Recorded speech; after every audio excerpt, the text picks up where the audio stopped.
Pergunta 21. Quem é o Redentor dos eleitos de Deus? Resposta. O único Redentor dos eleitos de Deus é o Senhor Jesus Cristo, que, sendo o eterno Filho de Deus, se fez homem e assim foi e continua a ser Deus e homem em duas naturezas distintas e em uma só pessoa para sempre. 1 Timóteo 2,5. Porquanto há um só Deus e um só mediador entre Deus e os homens, Cristo Jesus, homem. João 1,14. O Verbo se fez carne e habitou entre nós. Romanos 9,5. Deles são patriarcas e também deles descende o Cristo, segundo a carne, o qual é sobre todos Deus bendito para todos sempre. Amém. A Hebreus 7,24. Este, no entanto, porque continua para sempre, tem o seu sacerdócio imutável. Então vemos que a Escritura só pode ser compreendida por aqueles que prestam cuidadosa atenção ao termo fundamental único, pois ele é usado para nos ensinar algumas das verdades mais importantes que devemos saber para ser salvos. Ao Senhor teu Deus adorarás e só a Ele ou unicamente a Ele darás culto. Mateus 4,10. A Escritura fala do único Deus verdadeiro, João 17,3, e de Jesus como o Filho unigênito de Deus, João 3,16. E quão importante é a palavra único em cada um desses textos.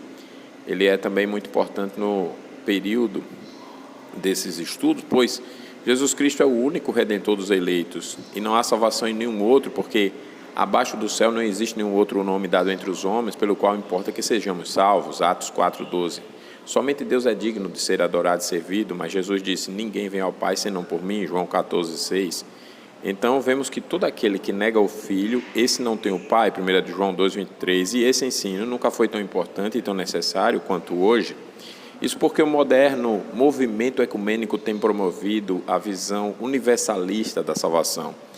Esse é o conceito que diz que há uma verdade salvadora em todas as religiões para aqueles que são sinceros e honestos.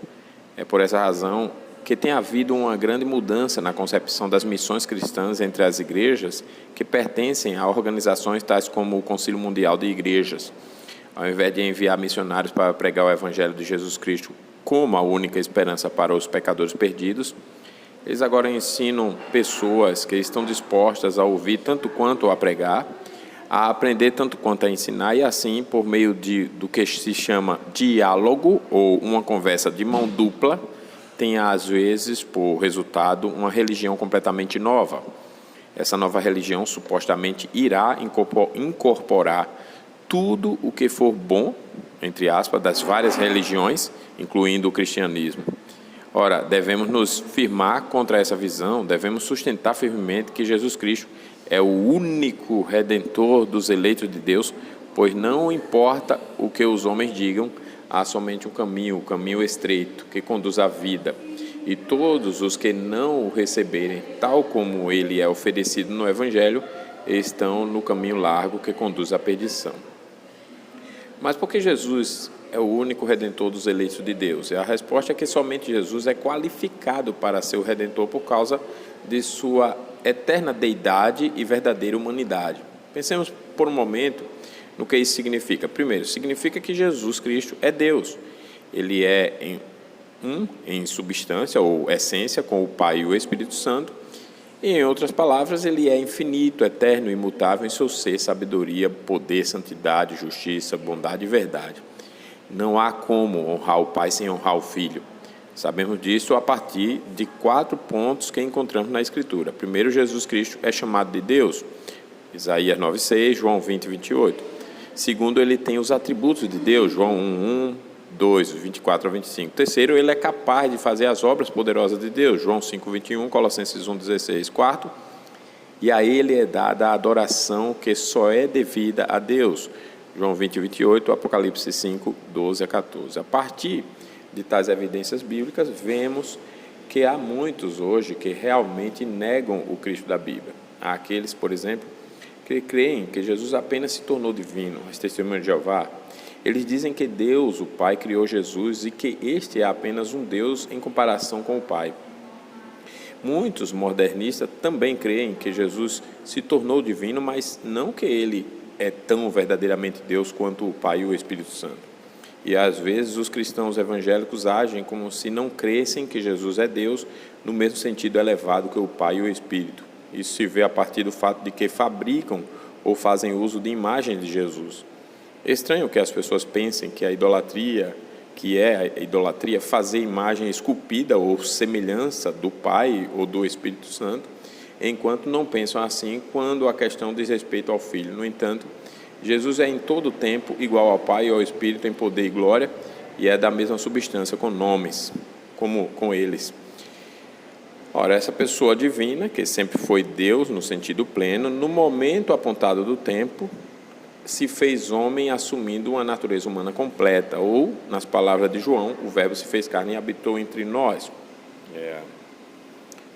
Vamos olhar aqui uma ilustração, considerar, né? O modo pelo qual o Verbo se fez carne, nós podemos ver um desenho mostrando a frase sem princípio, e você vê uma linha indicando esse ser sem princípio nem fim como sendo Deus, não que Deus seja uma linha, mas a linha está sem princípio sem fim. E daí você vê um ser humano tendo princípio, mas não tendo fim. Então aqui iremos focar a atenção sobre o resultado desse evento. O resultado foi que Deus, o Filho, tornou-se homem sem deixar de ser Deus. Ou, para expressar a mesma verdade com palavras diferentes, a natureza divina foi unida à natureza humana sem conversão, composição ou confusão. Primeiro, havia alguns na igreja primitiva, por exemplo, que achavam que a encarnação, Cristo assumindo uma natureza humana, necessariamente resultaria em uma mudança de uma de suas naturezas. Alguns criam que a natureza divina seria reduzida com ele tornando-se homem, de modo que Cristo não mais seria um em substância e igual com o Pai e o Espírito Santo. Outros pensavam que sua natureza humana seria tão elevada por estar unida à sua natureza divina, que ele não mais seria um de nós. Contra isso, então, nosso estudo sustenta que sua natureza divina permaneceu verdadeira e completamente divina e a natureza humana igualmente humana. Segundo, outros creram que a encarnação ocasionou uma mistura entre as duas naturezas, de modo que Jesus não possuía uma natureza divina nem humana, mas antes uma nova natureza que seria um meio termo entre ambas. Seria como tomar duas partes de hidrogênio e uma parte de oxigênio, dois gases diferentes, para fazer água, que não é um gás, mas um líquido. Essa visão é similar à doutrina das Testemunhas de Jeová. Eles não veem nosso Senhor Jesus como verdadeiro Deus ou como verdadeiro homem, mas como um meio termo. Contra essa visão, nosso estudo também sustenta a integridade de ambas as naturezas de Cristo. Terceiro, alguns estavam dispostos a concordar com a visão ortodoxa de que Jesus tinha duas naturezas que não foram mudadas nem misturadas, mas cometeram o equívoco de pensar que, para tanto, Cristo deveria ter duas personalidades diferentes ou separadas. Então, eles viam em Cristo duas pessoas, o Cristo divino e o Cristo humano, tal como veem três pessoas na deidade. Mas também, contra isso, nosso estudo, juntamente com todos os credos ortodoxos, se posiciona firme. Cristo não é duas pessoas, ele é uma pessoa. Ele é uma pessoa divina que tomou a natureza humana. Portanto, Cristo tem uma personalidade divina humana, na qual há uma perfeita unidade e ainda assim há uma distinção entre as naturezas. Subsistindo de uma alma racional e carne humana, diz o credo atanasiano, Deus e homem constituem um só Cristo. Pode-se ver a partir do exemplo que demos, que as duas naturezas de Cristo permanecem distintas e, contudo, unidas em uma pessoa para sempre.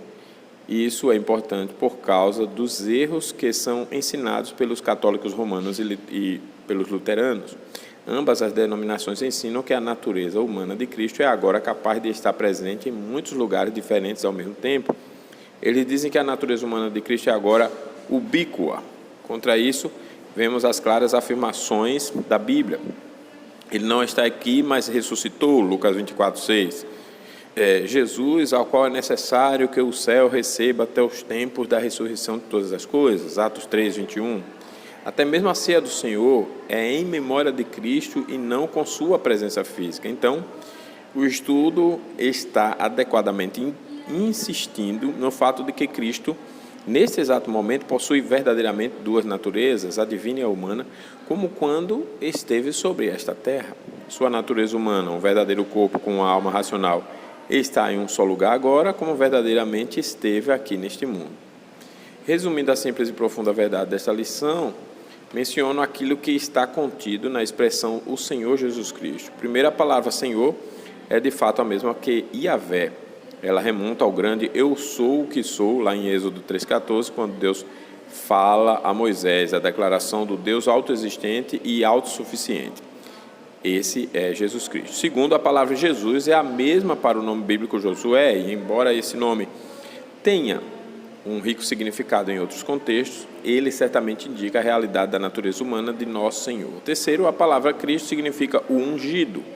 Ela indica o fato de que ele é o Messias, e aqui nessas palavras temos a essência daquilo que o nosso estudo está nos ensinando, ou seja, o único Redentor, sendo o eterno Filho de Deus, Senhor, se fez homem Jesus, e assim foi e continua a ser Deus e homem em duas naturezas distintas, Jesus e Senhor, ou Senhor e Jesus, e uma só pessoa, Cristo, para sempre.